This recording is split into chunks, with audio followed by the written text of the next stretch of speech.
Warning: the following broadcast features thoughts, ideas, and opinions you might find offensive.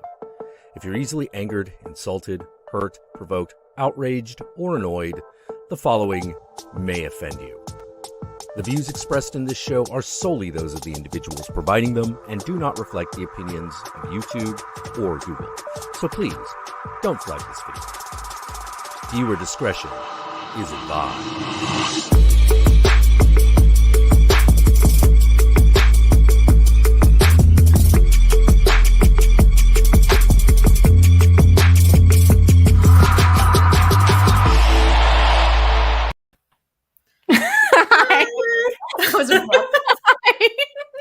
Hi, jump scare. Hi. Hey friends, hello everyone who's here. Hello. Hi. Welcome. Okay, if this is your first Does This Offend You? Listen up, this is how we roll. This is Vicky. If you don't know Vicky, you should. Hi. All of the links for Vicky's stuff is down below. Go subscribe, check out her content. Oh, thanks. Best horror tuber, let's be real. I mean, And this is Does This Offend You? So we do this pretty much every month, and it alternates whose channel it's on. We've been doing it for how many years now? I don't know. a long time. I'd say like 3 years, 4 I years. think it might be a little bit more, to be honest. Oh my god, who knows? Yeah, I think we might and be basically more. what we do is we pick 2 films, or you guys suggest the films. If you ever want to suggest a film, please let us know. And we kind of pick a theme, or we find a theme. We love to do a lot of scraping and reaching, making things join up.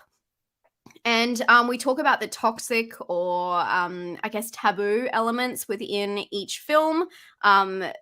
Particularly those ones that when you just watch a film and it's, got some disturbing elements, you kind of like skip over and you don't really go in depth in, especially in like our reviews.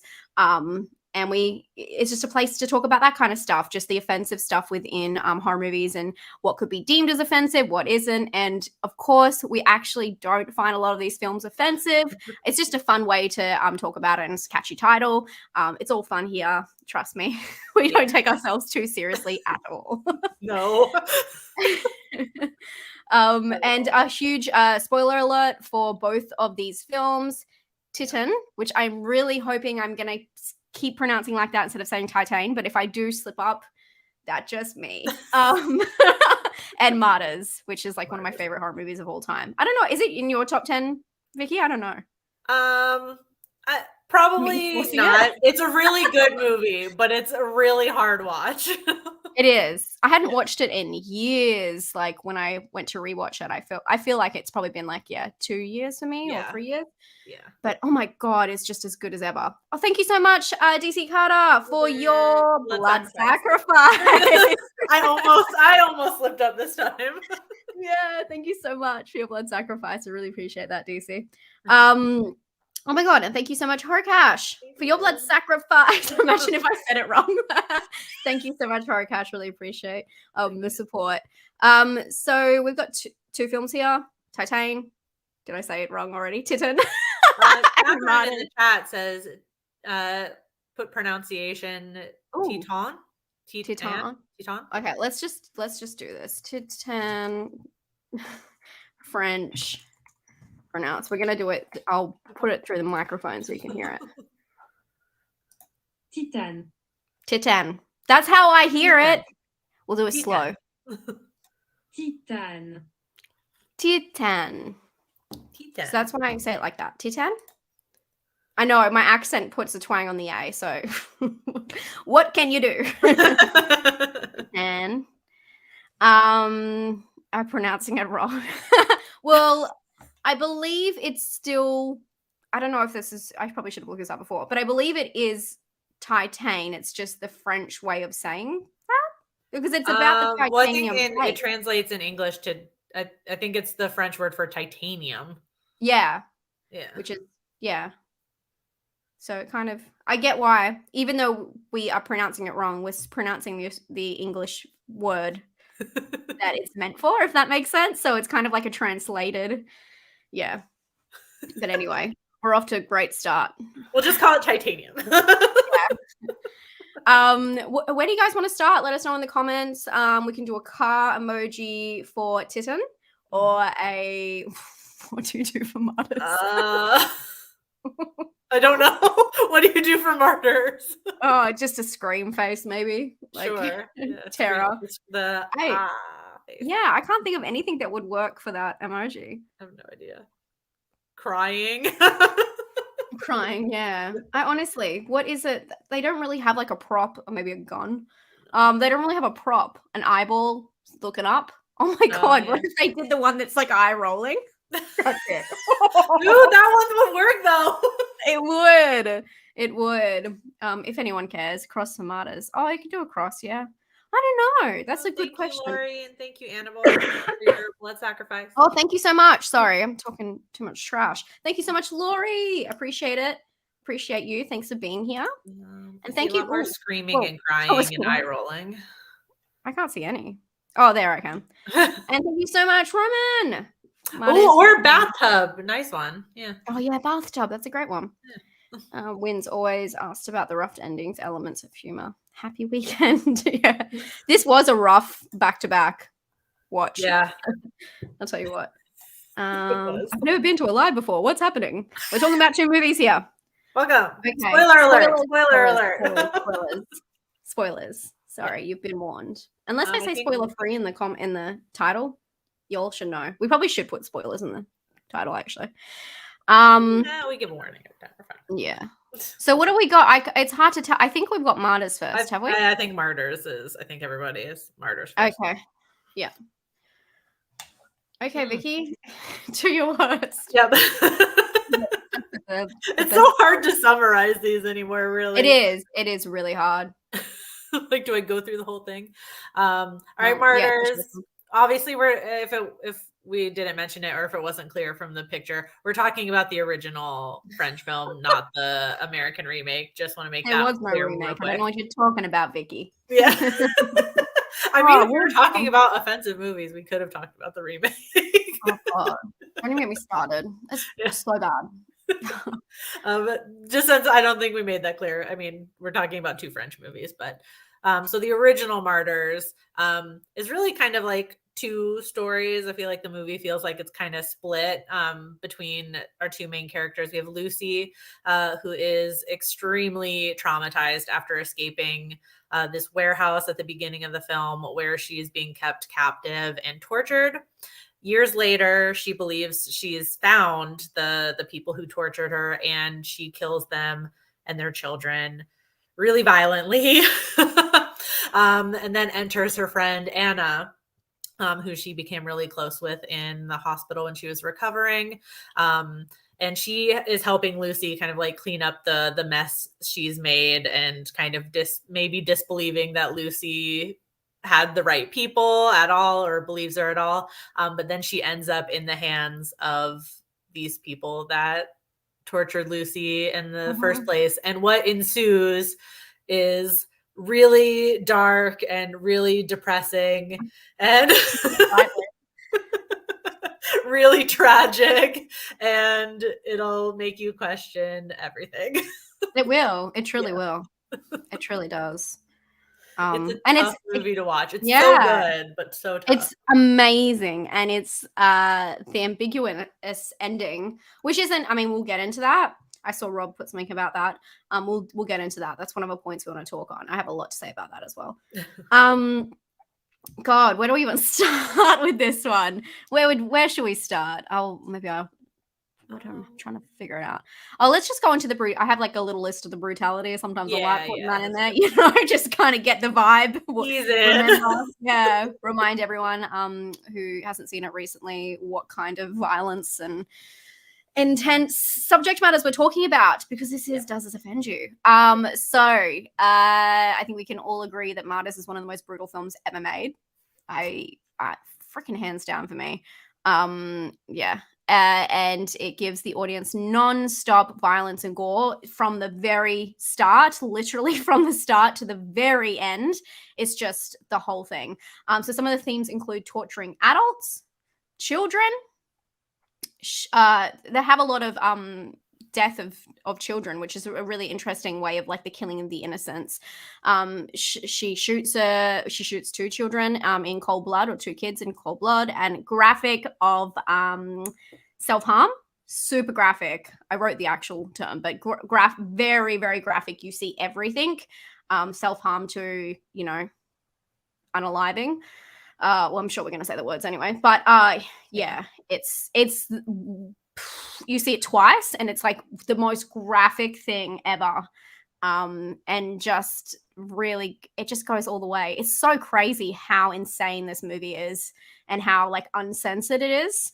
You never see this kind of content in horror movies anymore. I know that everyone talks about there's a certain movie out now that is meant to be the goriest thing ever, but honestly, these 2 films we're talking about today, they're so realistic that it's just another level. Honestly, I think that Martyrs and Titane are like one of the most especially Titane, I feel like is the most gory film, which is a really huge claim, but I really do. I think it depends on how you are kind of like moved by certain or impacted by certain gore, and I will get into the Titane thing, but obviously in Martyrs, when you see someone do that to themselves in the self-harm aspect, it's just like, it's so realistic and so brutal. So yeah.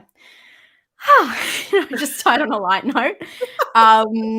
Going into the child abuse, there's significant child abuse that's shown in flashbacks. It's shown at the start of the movie, which is like the famous scene of her running away from like the warehouse. But then there's like flashbacks throughout to kind of like wrap around the story. But I found it really interesting that it starts in almost like after you see her escape, there's almost like this found footage element of the film. Like it can't, there's already like 3 acts to the film that are so different from each other. There's also this kind of found footage aspect where it starts, and it's just such a different style than the rest of the film, where they're documenting in the warehouse location where Lucy was found, well, where she escaped from and she was abused, and they're recording there for their archives to like, I don't know, it was very, I don't know. Or it's like a news thing or a documentary or something like that. Yeah, I don't even think it was news. It seemed like they were doing it for their, just so they could have it on record. It was the weirdest thing, the way they walked through. They're like, this is, what do they call it? This is warehouse A, or this is shed A, and this is like the place. And they're like showing the chair that she was sitting on. It was very weird. Yeah. I don't know how that goes down usually with like child protection and all that kind of stuff, but it was just a weird walk through kind of found footage moment. Not a found footage we've kind of seen really put into like a feature film before. So interesting. I'm like, is there an idea there? But yeah, you know what I mean? We haven't really seen a play on that. Yeah, that's true. And they don't really say what they're there for, but it just makes it feel like Robert just mentioned it too. It makes you feel like you have no idea what kind of movie you're going into, though, too. Like what movie you're watching, because it changes on you so quickly from that kind of like almost found footage, or kind of like that analog film style, to like a murder in maybe cold blood, because we don't really know, and then the third act of the film, which is they're all 3 completely different from each other. And even more so, you don't actually know why they're doing it, the motive, the entire time, up until the end, which is like the huge thing with the American one, which gives it away straight away what's happening. Or like not straight away, I guess, like maybe in the middle of the film they talk about it, and they have like this whole conversation where they fully explain it to the audience, which is like very different to, you just have no idea why this family's doing this. So it just makes it even more confusing when you watch it. It's just such a struggle to keep up with everything that's happening in it. Yeah. This movie based on a book? I don't think it's based on a book. No, I don't think so. I think it's is it written by the director? I believe so, yeah. Yeah. He's a genius. Well, with this film anyway. Did you want to jump into any of yours before we can start talking about women as the target, because we've already. Yeah, because if you want to get into that, because I have stuff to add on to your So a huge part of this film where it's really interesting, because there's so many, we talk about torture porn and like rape revenge movies a lot, and especially within horror, and a huge comment that a lot of people have is how it's hard to watch women being the target of all of this abuse and torture over and over and over again. There's movies like Revenge, actually Revenge, where it's like, you know, kind of from the perspective and it's like a take back and I don't know, they toe the line, but there's other films that it just feels like it's not glorifying, but it's just this whole brutality. It's just hopeless, and it's definitely from a male perspective. And this film, it does something really interesting, where it does target young women, and it explains why. Which I mean, I'll let you get into a little bit more. But what's actually said in the film is that young women are the target because for this like martyrism, I guess. Martyrism is that for this. I don't know. I'll make it a word. I don't know if it is.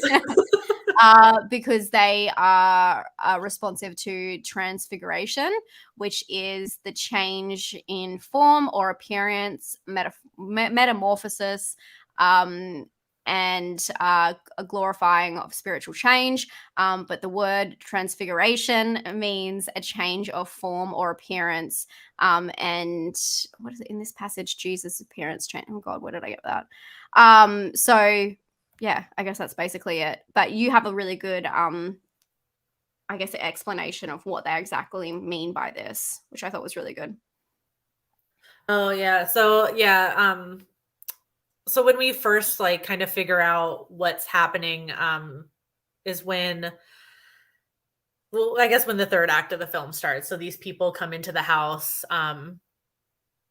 and find Anna, and we see this one woman. They just call her Mademoiselle, and she's clearly like in charge of everything, this whole society. So in her speech to Anna, she's talking about the difference between being a victim and being a martyr, which this is what the society's like whole deal is.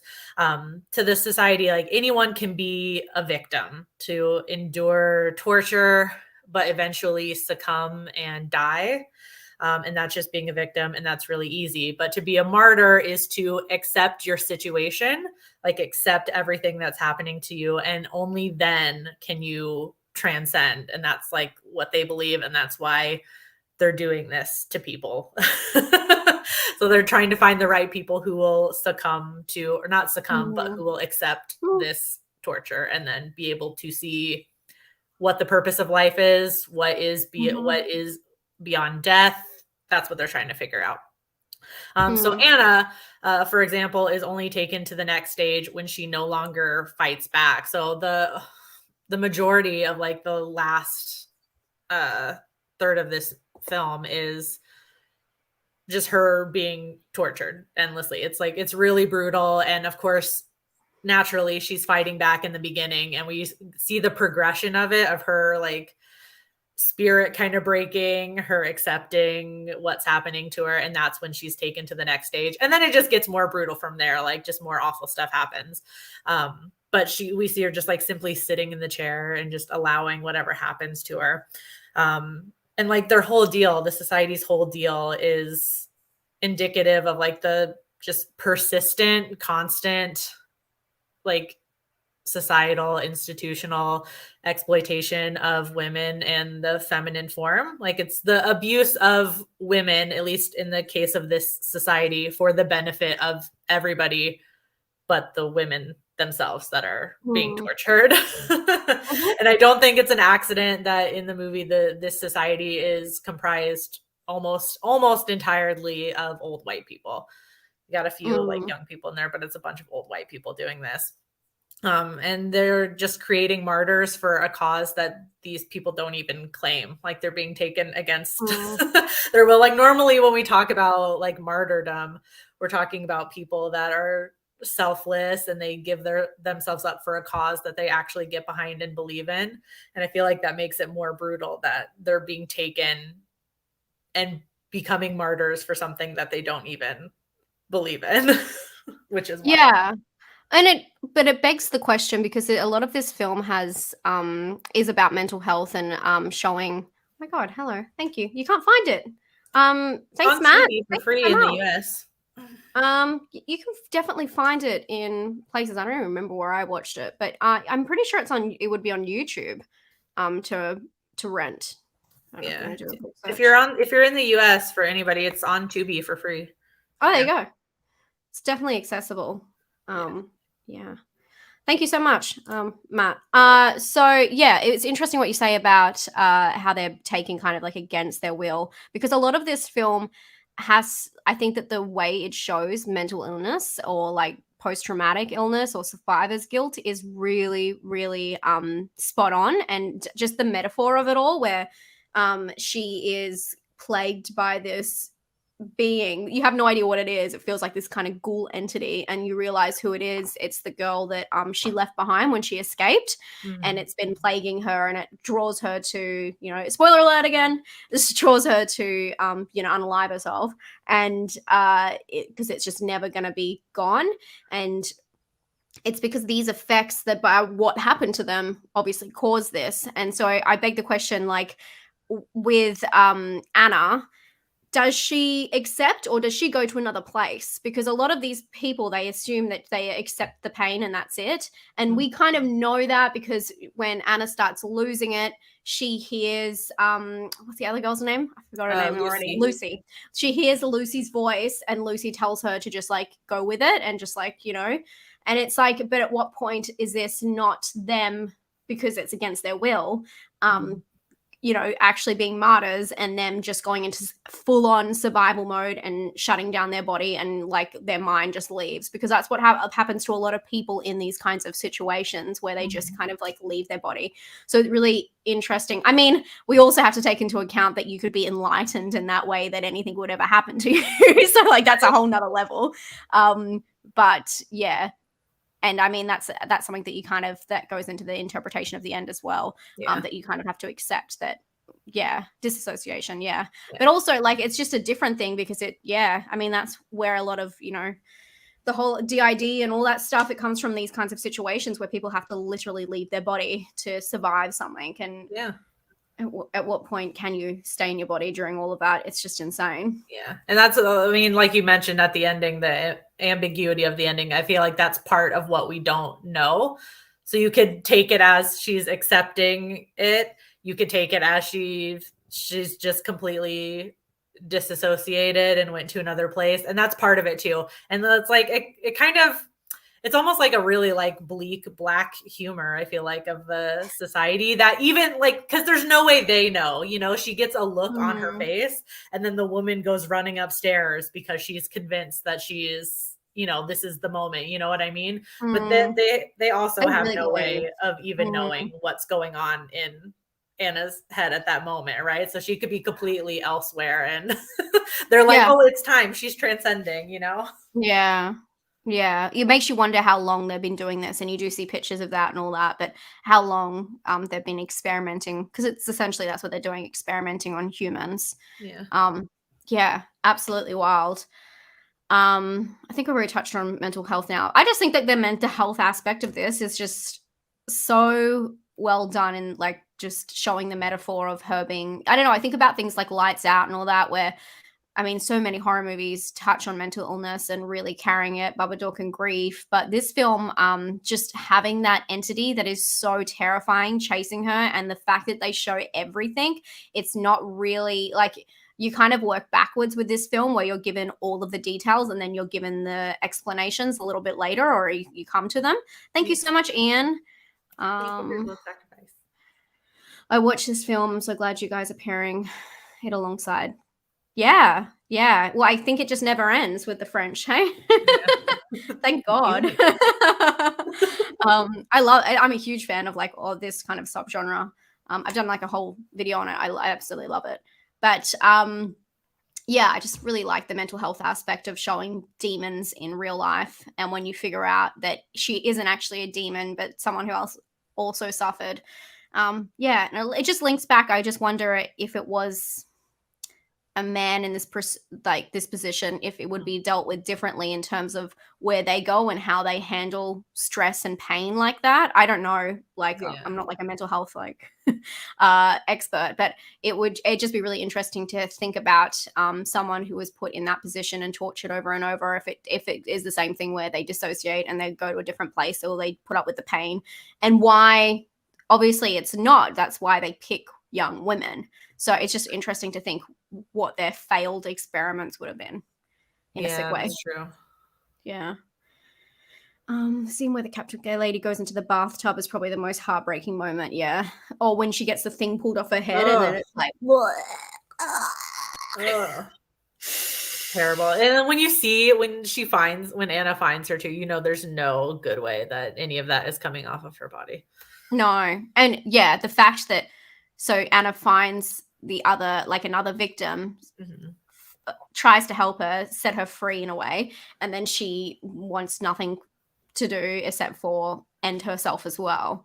So, and that's like so brutal to think that someone had survived all of that and she's like clinging on to this other person, and then all she wants to do when she's back to is like, yeah, it's just it's oh my god, just thinking about it's so intense. But another thing that I haven't really put down, but thinking about like the mental health aspect in it, and this is obviously, I'm not a big fan of I guess diagnosing at all, but obviously diagnosing characters, because I think that a lot of people like to do this and kind of project anything onto them. But I do think it's interesting to think why Anna was in the same children hospital situation, asylum, I don't even know what it was, as Lucy, because Anna obviously clings to Lucy, is obsessed with Lucy, and feels like she's like her protector and stuff. You see her like she tries to make out with her at one point, but she like is from the start, she's like, I'm protector, I'll be like there for her. And it was really interesting because when she pulls that other victim out of the whatever the hole, you see that as, again, she's just like a protector. She just really like clings, and she really just like wants that kind of affection and attention. And you even see that with when they kill, you know, the family and the mum survives and she's trying to protect the mum. Yeah. It's really interesting that they have like such different issues, and their communication was never going to work out between Anna and Lucy because they're just in such embroiled in their own mental health, you know, trauma. Yeah. That's true. Brutal. It makes it sadder that Anna ends up in that situation too, because she stays for so long because of Lucy. Yeah, especially when you watch it knowing what's going to happen, you're just like screaming at her to get out of there. Yeah. Well, you're like, when a murder takes place in a house as well, you're like, leave the crime scene, guys. Right. Get out. Stop burying the bodies, just go. Like, they stay there for a long time, not cleaning up anything. Yeah, for days. No wonder they come like find them. Yeah, absolutely insane.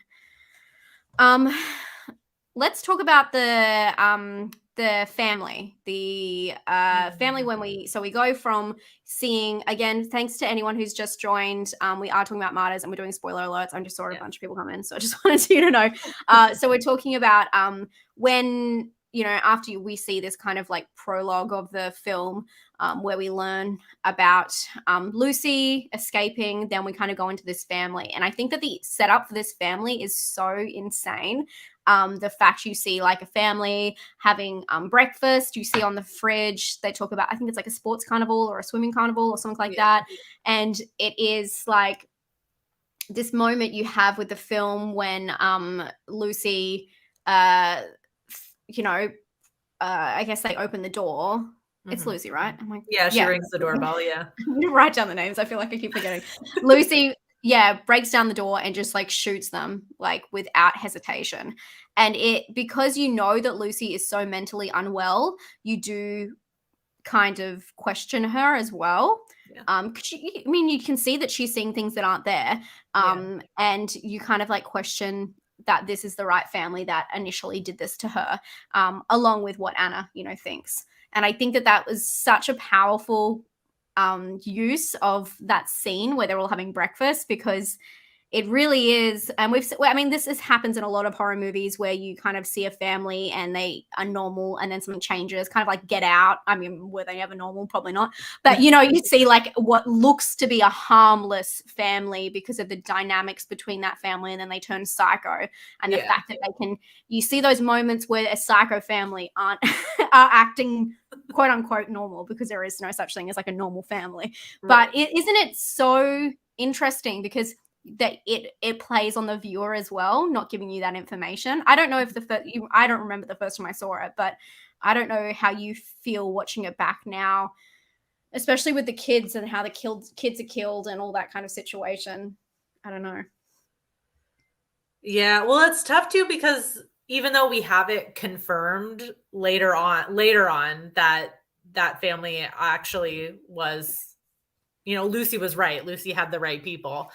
She wasn't wrong. We have it confirmed later on. I feel like it still leaves it up to question though, like like how much did the kids actually know? Like I know it's underneath their house, Yeah. but like how much do they know of what's Yeah. actually going on?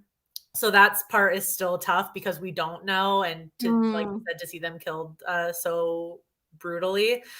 But it does, I mean, it's really interesting. I don't remember the first time I saw it either, but even watching it back again and having a vague idea, like it's been a couple of years since I've seen it, how well it's just set up to make you distrust Lucy immediately, because I think you put it in your notes too, like because it's like a family, because they have kids that Yeah. they possibly can't, these can't be the right people, right? Yeah. I think that's the thing. I think it's this white middle class. Well, I guess they're probably like upper middle class, like American, they're not rich. Americans. They're French Canadian, isn't it? It's not actually France. Yeah, I think that's the thing. I see someone in the comments said, I'm confused how they track them down. I believe it's because of the newspaper article that you see at the start. So that's what I believe. I don't know if you got the same thing, Vicky. Yeah, I think that's really all they let on, is that probably she was looking for them and then she sees them in the newspaper and it's like, that's them. Because you see that and you think that's kind of like opening it up to show you about that family, but it's really, it comes back because she's seen them, she's seen their faces, and then she's like figured out oh my God, that's them. And then it's got kind of like worked backwards. Yeah. I think just like the kids as such a plot device in this, because it is. And you're right. I think that it plays on like the ambiguous kind of ending where it kind of like wraps around to how much did these kids know about what was going on. Yeah. Hi. How much do these kids know about what was going on? Because when she goes to shoot one of them, she says, my dog's tail caught in the door there. When she goes to shoot them, she asks, like, do you know who your parents are? Do you know who your parents are? Yeah.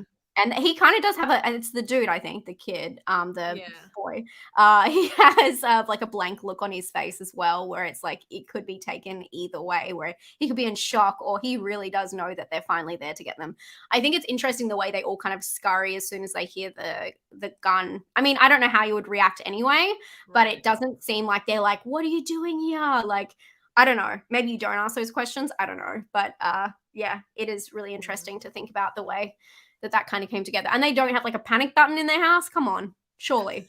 Just in case someone's like trying to escape, they should have like a button. Oh, that's true. You know what I mean? Like this is a whole like tightly wound, like oiled machine. So like, I just don't understand why they would have like literally like pictures in the basement framing all of like, our accomplishments of like how many people they've done this to. And then they wouldn't have like a panic button. I think that's, it's so crazy.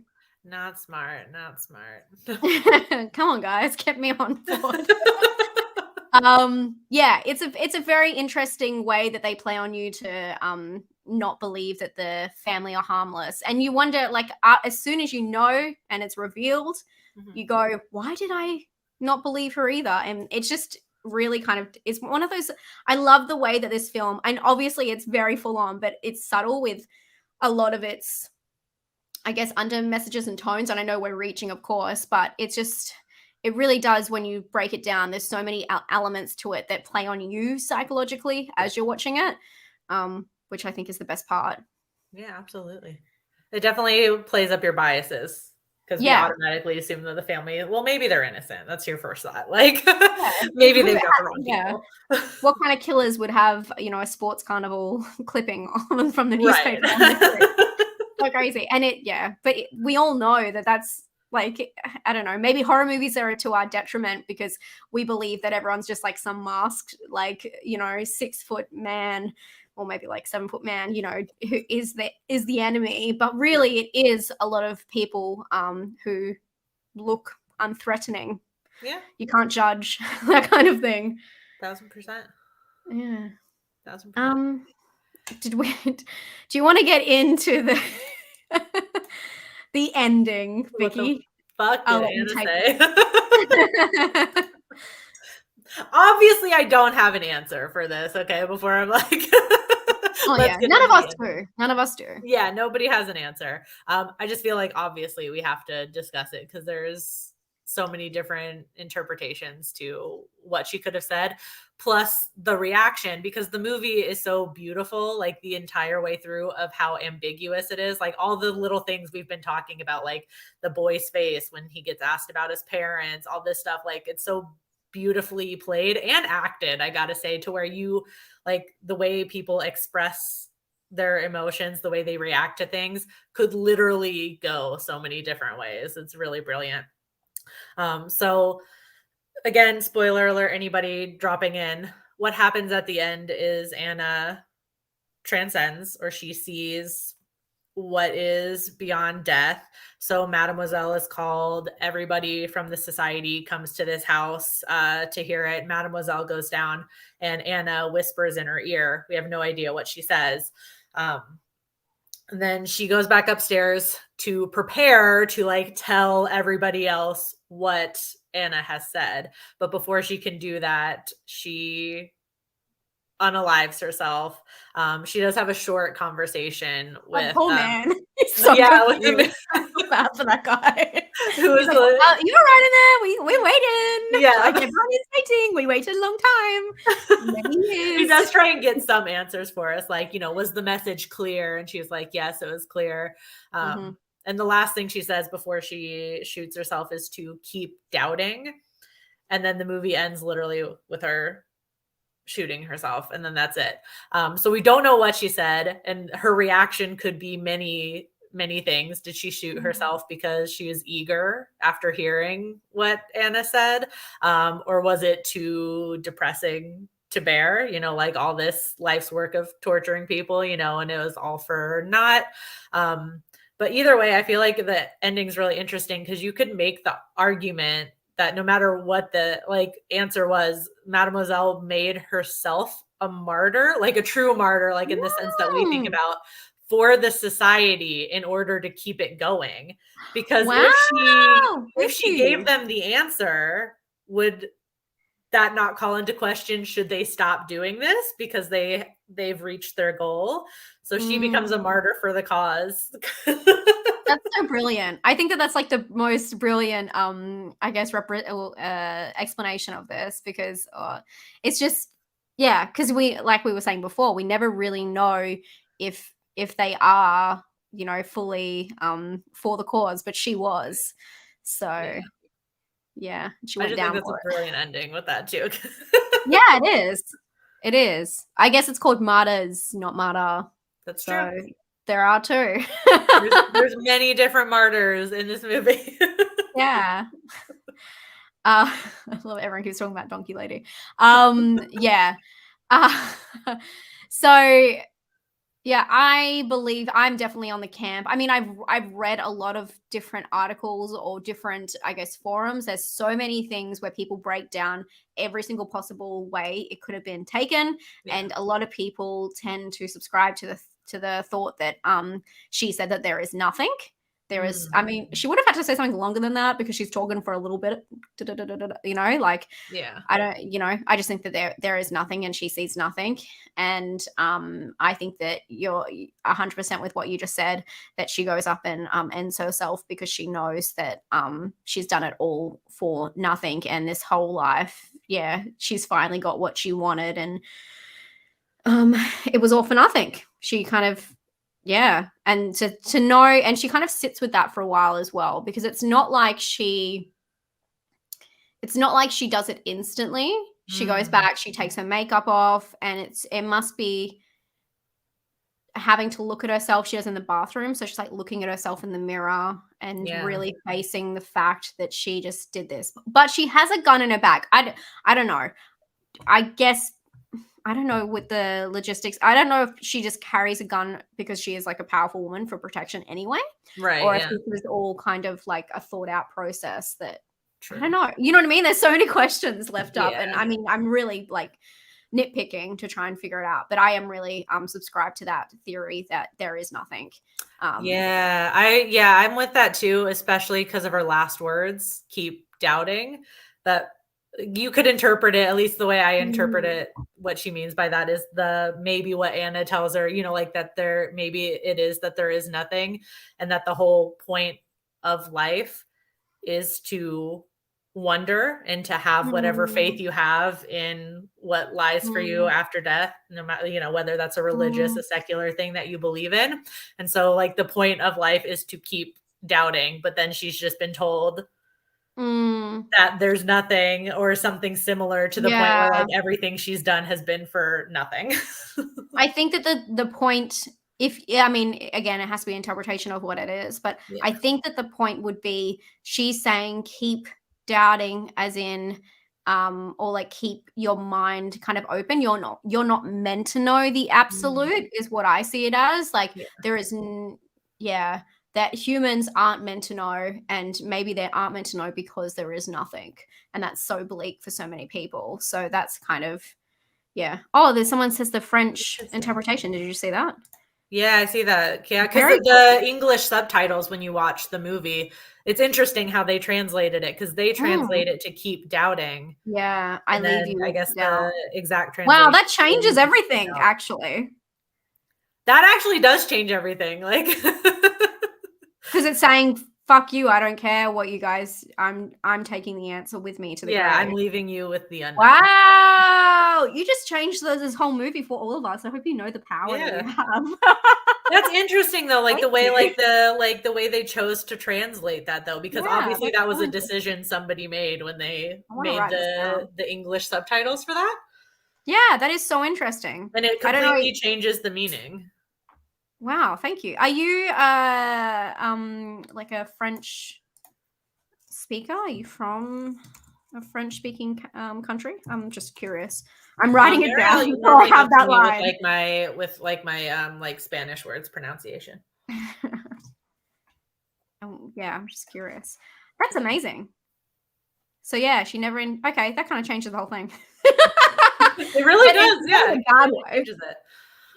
Because it just means instead of saying, oh, well, yeah, it kind of changes the tone in which it's said, because it seems more selfish. Yeah, 1,000%. Yeah.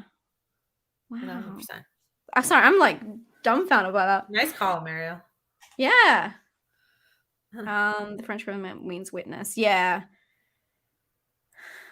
Yeah, the witness thing was in my interpretation as well, that the translation as well that I picked up. Okay. Yeah. I don't know how to take this off. We're just going to keep, I think it's up a bit. I'm going to keep it on. I think it's so good. It's blowing my mind. I don't know what else to add to that now. It completely changes it. Have you got anything else that you wanted to add about Martyrs? Nope, I got all my points. I think I got all mine. It's more like a flowing conversation, as it usually is. Are you offended, Vicky? Sorry, I got this cough that is so bad. Are you offended by this movie? No, I love this movie. Yeah. It's so hard to watch. I don't watch it very often because it's really brutal, but it's really good. It's so intense, but it's just too good. Yeah. It is too good. There it is. Took me too long. Did this offend you? I am not offended by this movie. I think this movie is in my top, I would say even top 5. I don't like doing top movies. I'm sure you're the same, Vicky. It's just too fucking hard. It's hard, yeah. You love it changes so all the time, I feel like. Yeah, totally. But this one I always refer to as one of my favorites. Yeah. I'm pretty sure it was this movie I got in trouble with a viewer. Did someone say something in comments? No, Laura said, I'm offended that the subtitles really played us. Yeah, that I'm offended by. Whoever translated that, because that completely changes the meaning. Whoever made that decision. It's so funny. That's crazy. Yeah, I got in trouble with this film because, oh, I mean, not in trouble, but someone got really, really mad at me once because I recommend this film, obviously, but like, someone watched it who was like 14 and they like messaged me and they were like, "You have disturbed me for life." I'm like, babes, I did not make the movie. Number one. Number two, there is reason there's like ratings on films. It's not for me to like, and number three, I never claimed to be a child like channel. Like that's actually not what I claim at all. But yeah, I do feel bad for that poor person is traumatized. But that's what happens when you go on the internet when you're a kid, you know. That's sorry. We had to deal with like blue waffle. You have to deal with Martyrs. It happens. Thank you so much, Wilson. I saw some of Martyrs. I don't remember which one. I hope you remember which one. I wasn't offended, I don't think. Never saw Titane, based on Emira and the Discord have said. Doesn't seem like my kind of, no, I don't think so. Wilson, I do not think you like these ones, but I appreciate you being here. There you go. That's some of me not recommending it to someone. Okay, shall we head over to Titane? Titane. I don't even remember which one I'm saying now. I feel like you should just have the Google out, and every time we have to say the title, just press that. I should do, yeah. God, it's so and bad. then every time we say it, we'll just press that. It's just every time I see it written as well, like I'm always going to say it the other way. Yeah, it's your brain wants to go Titane. Yeah, it does. The same way. It's really bad. It's really bad. Time for Teen Titans. Yeah. Okay. I don't have a real summary for this. I just wanted to share this like really stupid IMDb summary of the movie. Like when you go click on the page, this is a direct quote because this is so horrible. Following a series of unexplained crimes, a father is reunited with the son who has been missing for 10 years. I mean, I think I actually read that before I watched the movie too, and it was very confusing because I was like, "Where is this coming? Like, where is this lost boy going to come in?" So bad. That's on the front page of the IMDb for this movie. What an awful summary. I love that this comment from Wilson came up blue as well, so it was very fitting. Thank you, Wilson. Yes, yeah. I mean, how do you describe this movie? This one's also kind of in parts too, weirdly, like Martyrs. Yeah, it is. Like it's a couple of different movies. Yeah, this one definitely has a clear like first half and second half that are like two separate entities. And it also is, it is ambiguous in the end, but it's ambiguous in nature about again. I mean, I think it's just like this style of filmmaking where it's not pushing it into your face about all of the subtleties and the answers. You kind of have to figure it out as you go. And unlike a movie that like describes that in the dialogue, we haven't got like, I mean, we'll get into it, but like the fact that she's been killing for a while and who she is, and you have to kind of pick everything apart. It's just the style of filmmaking, which I think works way better for rewatching as well, rewatchability, because you pick up different things each time. Yeah. But I also find this film to be really similar because they both start with the main characters as little girls going through a traumatic event, which like really shapes them. And then it goes into them as adults. So I thought that was really interesting. I was like, wow, that's exactly how the other film just started. Yeah. It was weird. Yeah. Like, watching them back to back was hard, but then, I did notice like little things that didn't quite feel like reaching this time, where I was like, these are actually kind of similar in very weird ways. Well, it's, this weird perspective of someone who's had a very different life. That's the most conjoined in. But I would say if I had to put it like a little blurb for this one, I'd just say it was about again, spoiler alert, we're talking about Titane. Spoiler alert. Thank you, Corey. Thank you so much for being here. Thank you for your nightmare blood fuel.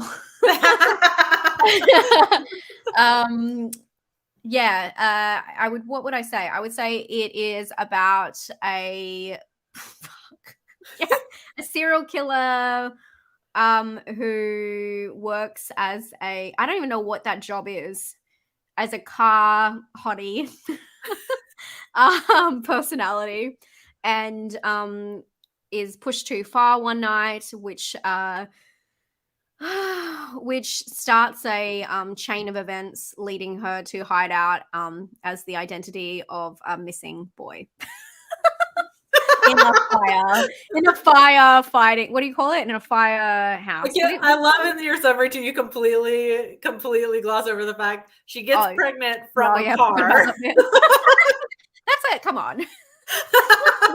I honestly, that is like the least interesting thing about this film. I know that's really weird to say, but I honestly think that's the least. Like, I'm like, oh yeah, that happened. Carry on. I honestly don't like. I don't know. I don't. Yeah, maybe I'm the only one who thinks that way. Where do we start, Vicky? Where do you want to start with this one? I don't know where you want to start. I think I already did. Oh, do you want to start with the hold on, do I have a list of stuff about the Julia Ducournau? I don't know how you pronounce her last name. I'm so sorry. Her inspiration for it. Where I don't know. I forgot I put that in there. I don't know where you're. Yeah, I got it. So a little fact about the film when I was doing some research after watching it is that the final scene from the film came to the director in a reoccurring nightmare, where that saw her giving birth to engine parts. So the first bit of the film she had in mind, and she wrote the rest of it going backwards from that image. So it is the other way around, which is really interesting. I mean, it kind of makes sense because why would you get to that crazy conclusion from where? But yeah, nightmare fueled. It's literally nightmare fueled. Yeah, absolutely wild. And I guess to add on to that, I did say this with Martyrs, but I honestly think that Titane is like one of the goriest films I've ever fucking seen. I squirm. I find this really hard to watch. I don't know if it's because of the perspective being like focusing on a woman's body in such a realistic sense. I know that a lot of people have talked about Terrifier 2, gonna name it, Terrifier 2 being the goriest like film ever, but honestly, I wasn't even grossed out by that film compared. Like this film, Titane, is so hard to watch, especially if you like, oh my god, I could just feel it. It's, I don't know, maybe it's like a personal fear of mine, but like the body horror in it is just like so first person, and so the way her body is like bending is it really freaks the fuck out of me. And the interesting thing about it is like it's not a torture film. Right. Where when you find like body horror, or not really body horror because there's a lot of transformation in body horror, but when you find a lot of torture porn and stuff, people are like really grossed out by them and find them really gruesome, which I mean Terrifier 2 technically is. But I find this one to be because it's like self-inflicted, a lot of it, and the way she's like bandaging herself up and like harming herself, and just when her stomach splits and you can see the little car thingy. Yeah. What's going on in there? So much. Yeah. I just honestly, I watch like this. That's all I want to say. Yeah. I just thought for me it's the oil. That's what gets me. The fact, like when she like wakes up and you can like see it like on her legs and stuff, and you're like, what the actual fuck? And then it's like when she's like, I guess meant to be like lactating, but it's coming out as like motor oil. That to me is like the part where I'm like, that's where I'm going like this. I think also like probably to put this into perspective, Vicky and I are both people without children, so not given childbirth. So, and I don't know about you, but I have zero interest in going through that, especially after this. That's all yeah, I don't need. That's all it's just insane, and yeah, I was going to say something pretty gross. Actually, I will say it. Sorry, Vicky. But I was going to say I'm not so freaked out by the fuel or what do you call it? Oh no, we call it petrol. What do you guys call it? I mean, I would refer to that as oil. If you're talking about like the car, we call it gas. Gas, that's right. I guess you're right. It would be oil. I'm not too freaked out by that because at least I feel like it's lubricated. Perfect timing, Jim. Thank you. I feel like it's at least it's not like a dry. What is with you know what I mean? Oh my god! Oh my god! No, wait, just got the spam. Did you? Oh my god! How did we just get that spam at the same time? Oh my god! Are any of my mods in here?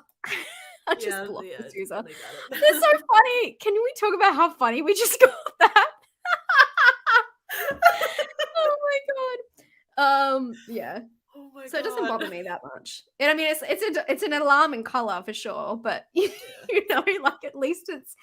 Oh my god. You want some lubrication when you're pushing out a who knows what. Oh Okay, my it is what god. it is.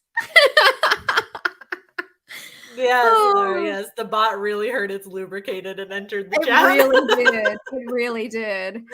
That was so funny. Okay, where do we go from here?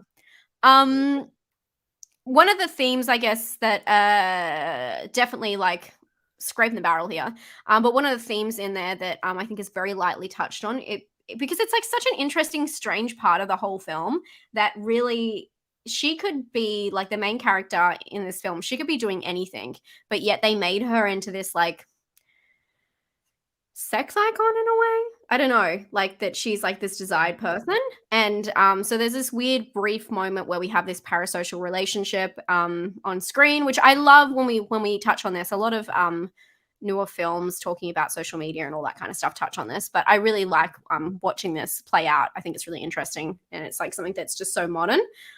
So it shows like Alexa, she's like she's finished for the day, she's showering, and then she heads back to her car, and you can just see the perspective of a guy like following her. Yeah. And from this point, you don't really know that she's like a killer or anything yet. And the guy gets the car and kind of like leans in and begs her, and she says, "I'm done for the day. Like, leave me alone." And he kind of demands a kiss from her, saying like, "Oh, just give me a kiss." And then he starts like making out with her. And he says like, "I think I'm in love with you. Like, can we be friends?" It's just like crosses the line in so many ways. And I just thought it's really interesting that they just like managed to be able to, you know, wedge that into the story as well with everything else. Yeah, I just thought it was really interesting. And it's weird because during the film, like we play, and I know Vicky, you go into this in good detail, but we play with the idea of her being like an actual bad person. And it's so weird that this, I don't know if it tries to be evidence for that, but she's not really, I mean, except for killing the guy, she's not doing anything wrong. She's like in the right in the situation. So it's just a very weird thing to kind of put in there. Yeah.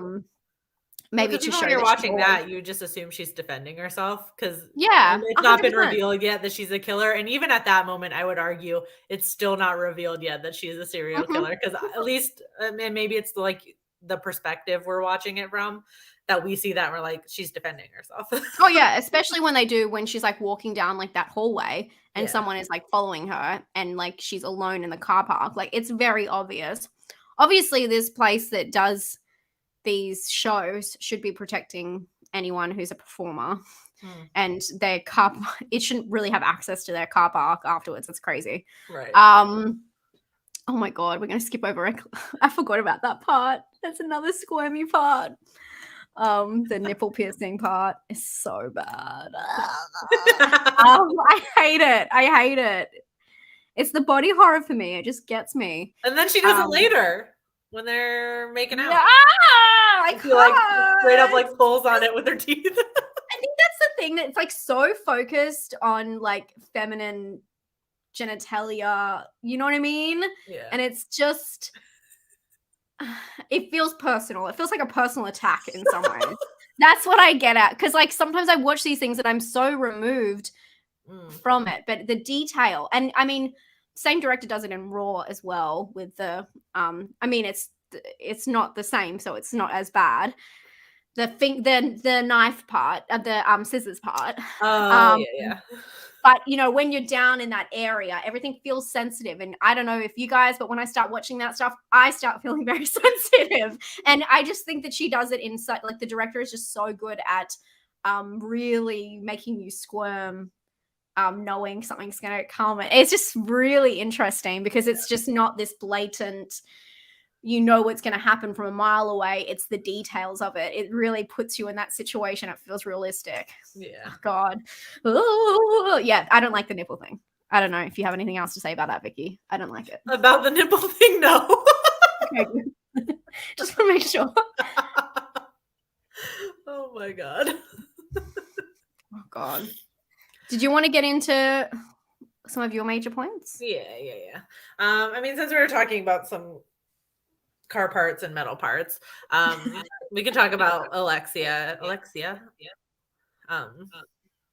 I feel like it's weird because we don't hear her name that much. Yeah, we don't actually. Yeah. Yeah. We hear her called Adrian a lot more. Yeah, and because their names are so similar, I feel like that's why sometimes it doesn't seem right. Yeah, it is weird. But I guess like at the start of the movie, as we're talking about, she's this like icon, but she's a really cold person. Like we can see in her personality, like she's quite cold and feels like kind of like a bit of an unfeeling person, or just like unbothered, I would say, maybe like in the beginning. But much like a machine, she's dangerous, we find out, because she's actually a serial killer and she's been doing this devoid of empathy and feeling, at least when she's killing people, the ones that we witness. And through her transformation, like her pregnancy, I guess we can call it her transformation, she comes to care for Vincent, and that's like the second half of the story. Although I feel like if I'm gonna it's reaching time, everybody get ready. An argument could be made, since we're talking about potentially offensive things, that it could be maybe seen as a little bit offensive, or maybe just like annoying, I guess, that she's changed by her pregnancy. Like kind of suggesting maybe like having babies makes you a better person or something. Yeah. We have seen that kind of storyline come, before, and makes you softer, makes you more vulnerable, makes you Yeah. And I know it's a lot deeper than that, like the relationship she ends up having with Vincent, is a lot different than that, but it comes from her, like she gets pregnant, she kills all those people in her family and has to go on the run and ends up in Vincent's care. So it's like the chain of events makes it feel like, oh, all this started when she got pregnant with a car, and so having babies makes it better. Yeah, there's so many different weird kind of hints at who she is and who Vincent is. And what I find really interesting is the opening scene where she's like in the car, and then she like is annoying her parents, which is why like this kind of happens. And you wonder, like, it just seems like that she never really had a connection before that.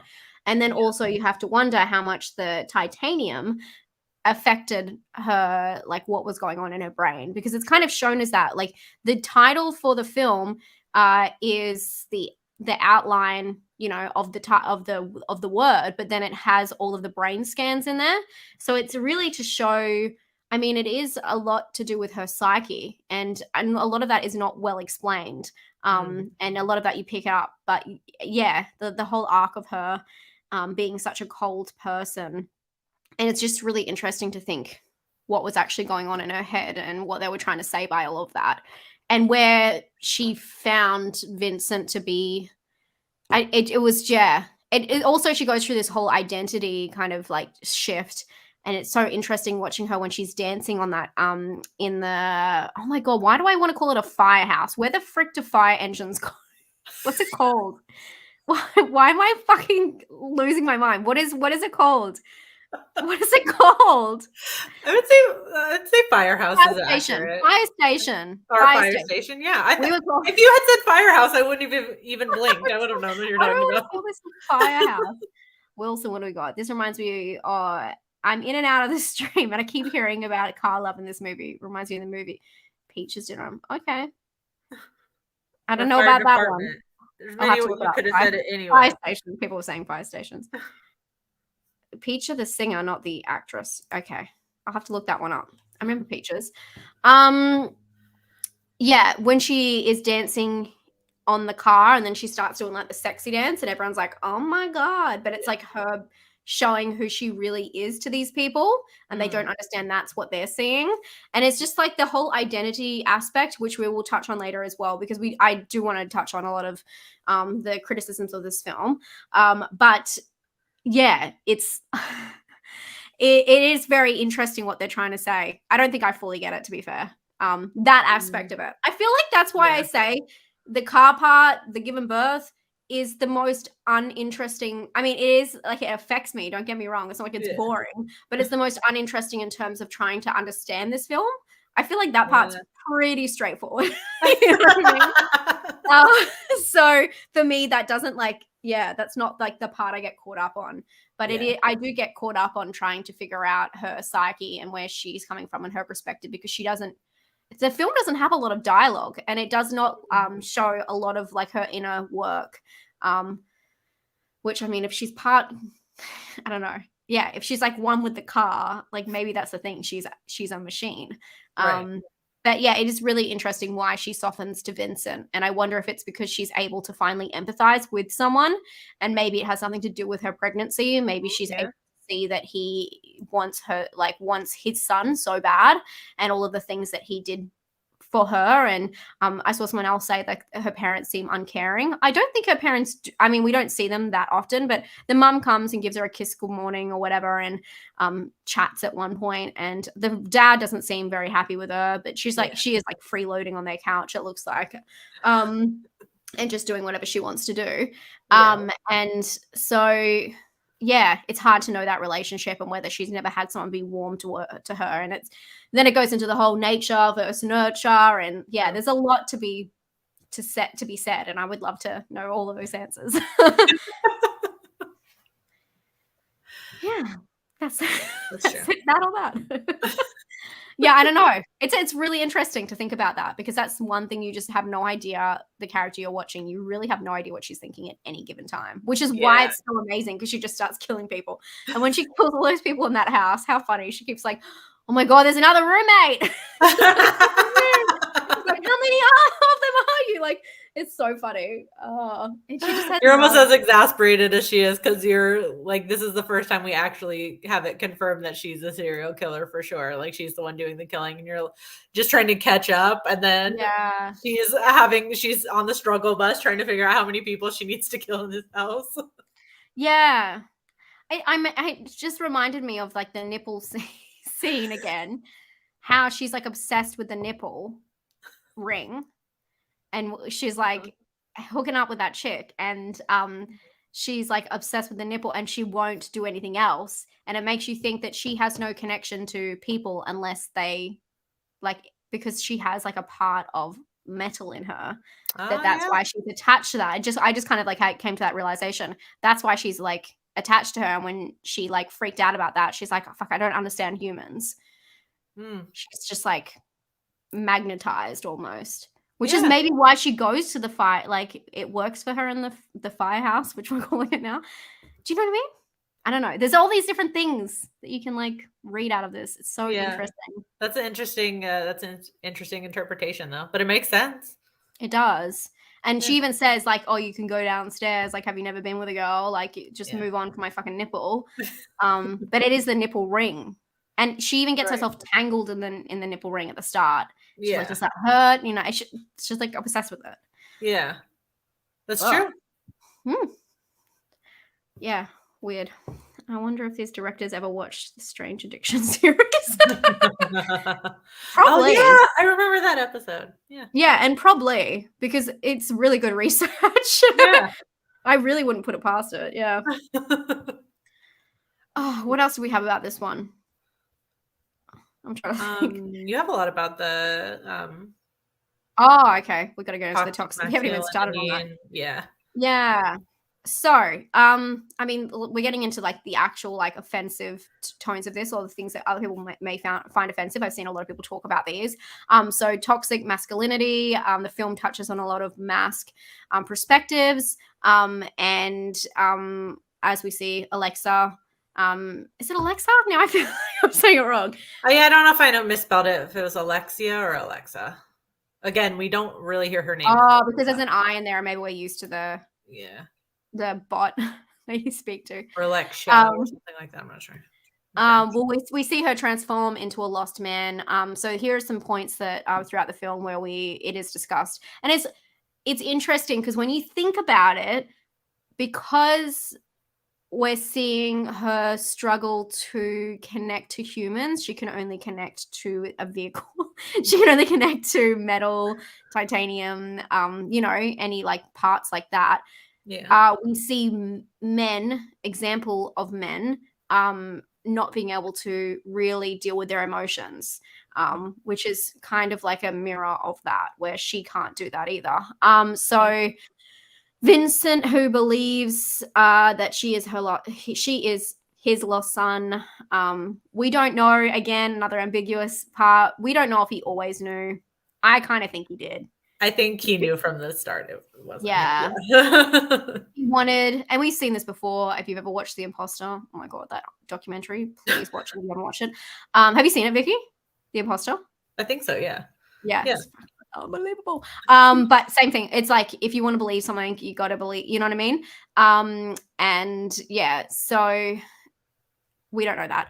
But he tells her to fight like a man at one point. The movie focuses on Vincent's obsession with steroids. So we see him like injecting himself and trying to keep up, because he's trying to keep up with the younger boys that he works with.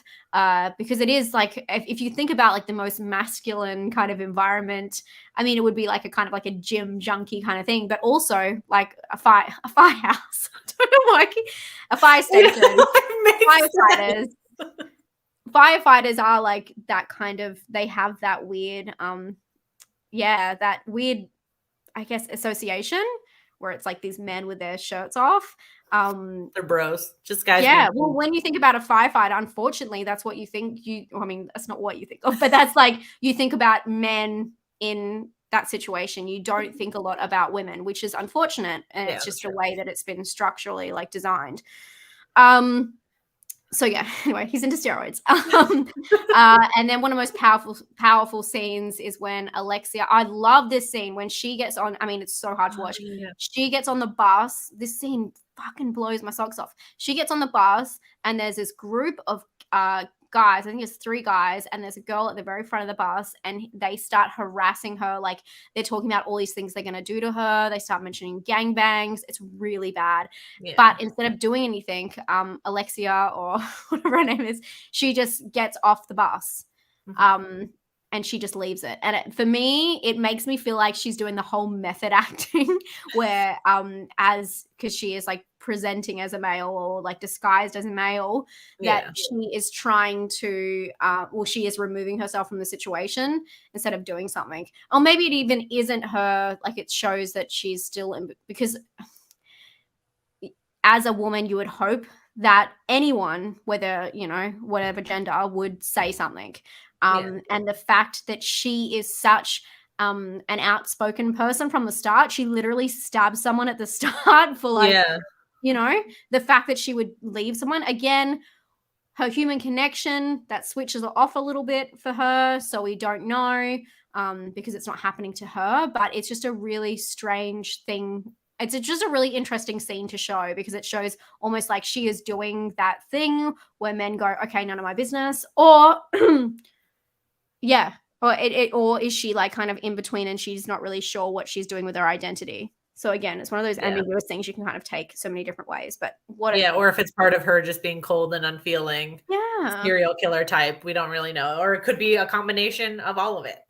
Yeah, but it's interesting that that's shown when she's being like disguised as a guy. It's not shown in an earlier scene to kind of show her, I guess, separation from humanity. That's how the other character would be looking at her too, though, because she's disguised as a man. So like we assume, I guess, as viewers, that the girl who's being harassed is like looking over, hoping that this man is gonna help her. Yeah, 100%. Yeah. So yeah, it deals a lot with that kind of toxic trait. And then the other thing, like there's a lot of articles, if you look up opinion pieces on this film, there's a lot of talk about misogyny and transphobic themes. So a lot of people have slammed this movie for these themes, but then there's also been a lot of other articles that have rebutted these claims. So I read an article written by a trans woman who said that they felt like the movie hinges on the killer's gender deceit. So I can understand that, because it's like, okay, if someone, but yeah, I mean, but another article said that they think, or another article said that she is not a trans character and she was never intended to be that. She is in disguise to escape being a killer and her, I guess, people coming after her and putting her in jail. Her consequences for her actions, and all of those happened when she was still showing as herself a woman. She also, so it's a tough one because I feel like a film like this, just like what we're talking about with Martyrs, is open to interpretation. This one even more so because it has such obscure themes with the pregnancy in the car that I feel like people picking people. I mean, we've just talked about it, how Vicky and I were just talking about all of the gruesome stuff and how, well, especially me, I feel really affected by the scene. She feels affected by the oil. That sometimes when things are so ambiguous that people can pick out themes they identify with, such as pregnancy, sexuality, and gender. And I do believe that, like, who are we to say whether someone's perspective on this is right or wrong when we don't actually have a clear answer anyway. It's just an obscure piece of art in some respects. And yeah, for me, the body horror element sticks out a lot more. I do believe that it is one of those interesting things where it toes the line about representation, and people have to be careful with that kind of standard. But it gets onto the sleepaway camp kind of thing where this person was never meant to be, I mean, that's a whole different subject, to be fair, but they're never meant to be seen as, I mean, yeah, that is a whole different subject, but never meant to be seen as a trans character. But of course, people who watch this, who have a perspective and have, a whole life of going through different issues that other people don't experience, would see and pick out those elements, as I do when I watch horror movies, which is why the body horror affects me. So I did want to mention that because I do know that's a huge criticism. I don't know if you saw that a lot for yourself, Vicky, but I actually saw a lot of people that follow me, trans people, say that they love this film because they like exploring that, and when they explore different themes of gender in horror movies, and they find it quite cathartic. But I guess the article I read was more about the issues with her being a murderer as well. Right. Yeah. It's difficult. It's interesting because I saw a lot of different interpretations. Like, I was trying to read people who were criticizing it for that reason, because I saw you mentioned it in your notes. So I was looking up different articles and stuff. But yeah, it's hard because it's, we don't have that lived experience of that particular thing when it comes to gender identity. So it's like, it's just been really interesting to read everyone's interpretation of it. And like you said, it's because it's so ambiguous in that sense. Like, people, anybody will just apply, their own lived experience to that, which is really the whole point of these movies anyway. And that's all 100%. That we are doing on this stream anyway, too. with 100% aspects is just applying our own interpretations to it. And that's why we find elements interesting in certain, like, subgenres. You know what I mean? Like, some people gravitate towards stuff that is psychological. It's just all because of lived experience, and that's basically why we're all horror fans, because we like delving into that. And I do think there's a lot of time where, I mean, again, everyone's up to their own opinion, but I do think there's a lot of time where people don't want to think deeply about, and of course you can watch a horror movie for fun, but that's like part of the whole, a significant part of the whole horror genre is people exploring these themes because they're not able to do it freely in other genres. You can't really do a comedy that is so, like, nuanced in all of that and have it still be, on point. Where with horror, you can literally discuss someone's, like, it's the director's nightmare to give birth to this car parts, which might say something about her body and how she feels about pregnancy, and it's just exploring this in different ways. So I think that we always have to just be open to the to exploring that, and that's what is so cool about ambiguous horror in a way. Yeah, absolutely. Yeah. So, in saying all that, did we cover everything? Oh wait, I think I reached a little bit more. So. Okay, we love that. Oh yeah, I did. I did reach a little more. I found a quote from the director. I'm not going to try and say her name again because I'm probably I know. I've been avoiding it. yeah. I will learn to say her name correctly. Give her she deserves that. But it's just an interesting quote, her talking about the movie in respect to victims. Because, you know, watching this back to back with Martyrs, with this whole theme of like being a victim versus being a martyr. So she said, and I quote, "I think that women's violence in films is very constantly justified, which is kind of infuriating when you think about it, because it's not necessarily the case with guys. I'm personally very disturbed, enraged, hurt by the fact that for real in life," I probably copied that wrong. "As women, we are constantly designated victims. The moment you get out of your home and you get into the public space, you are treated like a victim."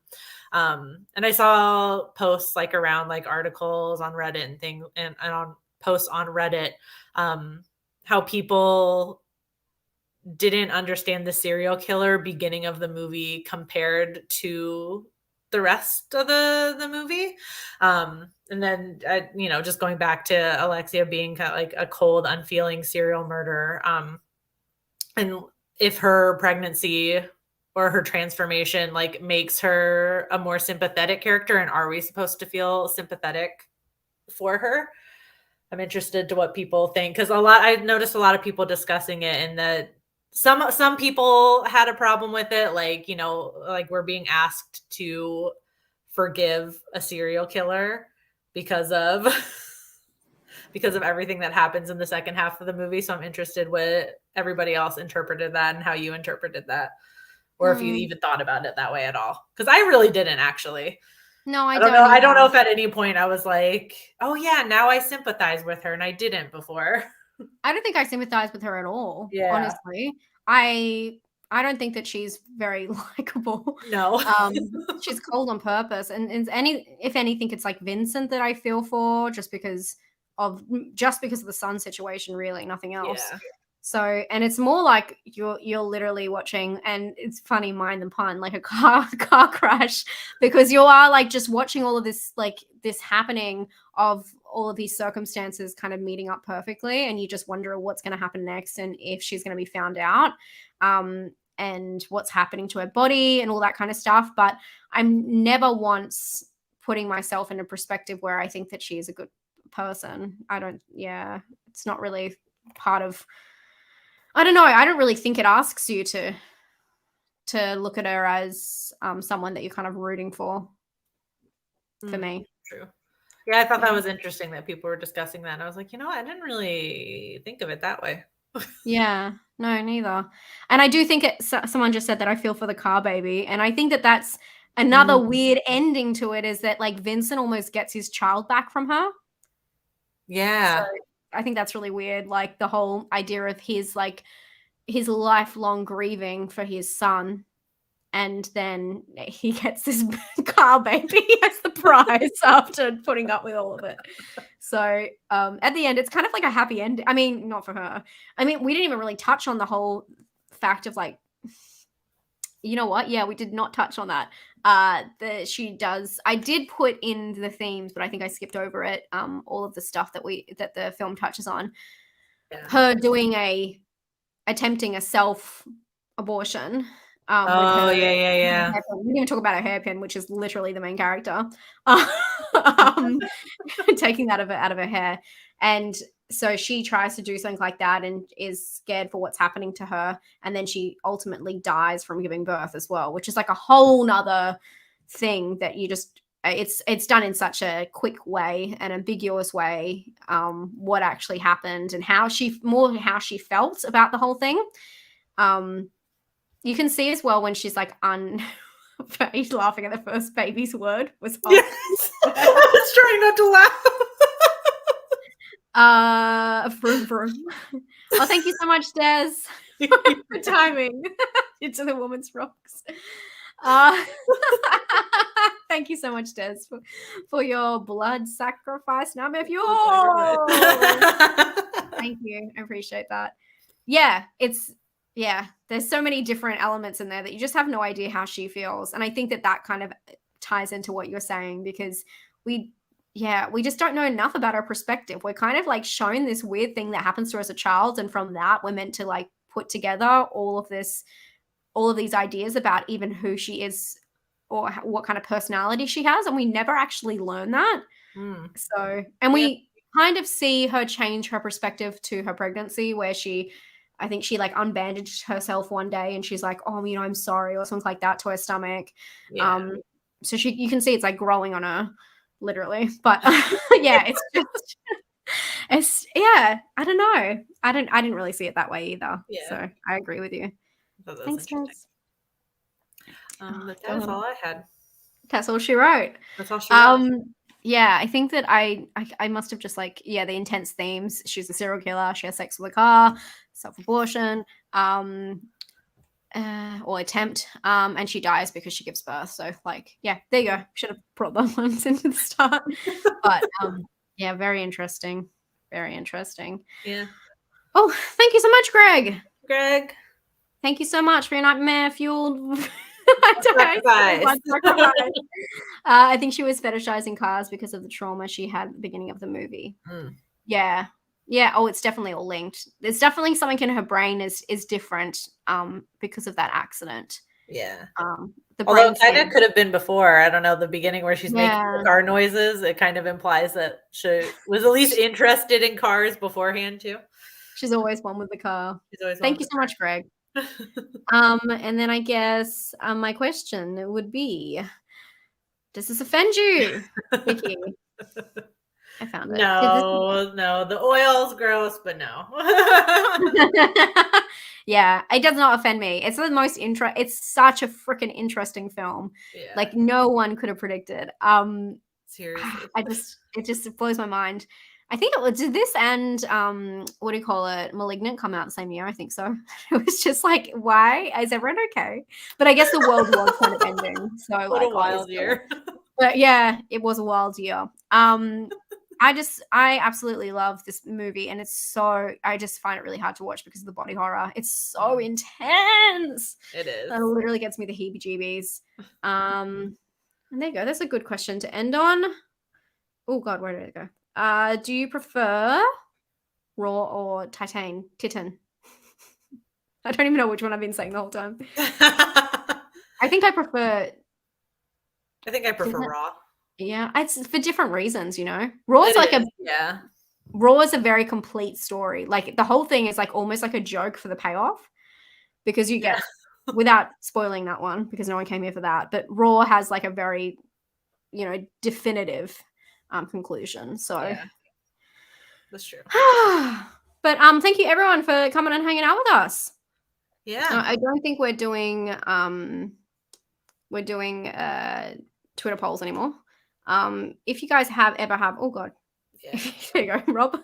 If you guys ever have idea of how you want us to end the show, we stopped doing the polls because it became kind of like repetitive. Yeah. But if there's like a game or anything that you guys want to suggest, let us know. If you ever want to suggest a theme, you can always let us know. Just tweet at us or something like that. If Twitter's still around, otherwise you can DM us somewhere. That's totally fine. Yeah. Thank you all so much for coming and hanging out. I hope that you enjoyed it. Vicky, what have you got going on your channel recently? I just posted something and now I don't remember what the video is, to be honest with you. That's how it works. Yeah, empty it from your That's brain. YouTube Live for you. I just posted a video, guys.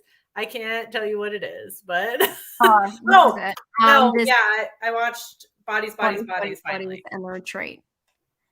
I haven't seen The Retreat. I'm excited to hear what you thought about Bodies. Yeah. I hate saying that 3 times. I just did. That was fun filming it and saying that 5 million times. Oh my God. You just have to say, I'm just going to say Bodies from now on. Did you say that? No, you actually said it. Oh my God. I did. I just did a full ranking of the Cabinet of Curiosities. If you want to go check that out, see if our rankings are the same. It's spoiler free as well. I give it entity rankings, but I don't show any entities. I like that to be kept in the magic. So if you want to go check that out and see which episodes, even if you want to watch 1 or 2 episodes, I'll let you know which ones the best ones are. And yeah, thank you guys so much for being here and so much for hanging out with us. Again, Vicky's, all her links down below. Please go check out her stuff. Very much appreciate it. You like Raw? Oh my God. Wilson, stop. Not with the wrestling. I do not watch it while I eat medicated or both. Trust me. Oh my God, I hate wrestling. But I'm so glad you guys all came and enjoyed it. It was a really good conversation. Thank you to everyone in the chat. Somehow it kept pretty chill. I think that Xander came in and out really quick, so changed the vibe. It's a bit too serious today. But yeah, really appreciate all the chat. Thanks for coming, Vicky. Yeah. And we'll see you next time, guys. Bye. You're like, when do I start like waving?